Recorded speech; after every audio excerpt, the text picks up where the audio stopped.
So you might be in a situation where for some reason you're getting this type of pop-up on your iPhone where it's telling you that there was a billing error or billing problem going on with the previous purchase.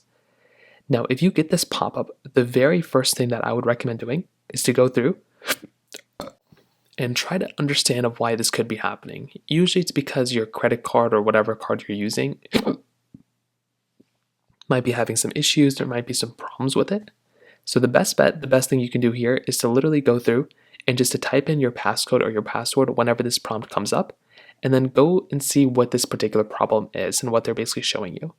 You can also try going into your iPhone settings application, just like this, and you can click on your name, which is in the top, click on here, and there should be a little option that says something like payments and shipping. So go ahead and tap on payments and shipping.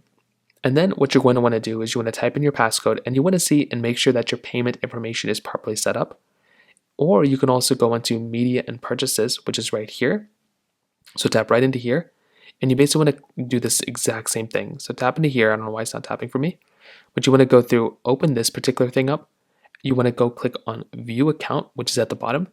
And once again, you just want to make sure after typing in your passcode that all this information is correct and your credit card information and all that is properly set up. Now, if none of those things seem to be the problem, the other thing I'd recommend doing here is to basically go through and update your iPhone. So go inside of your iPhone settings right here, click on general settings, which is right here, click on software update, which is right here, and go through and basically update your particular iPhone. This is another massive thing I'd recommend doing here too.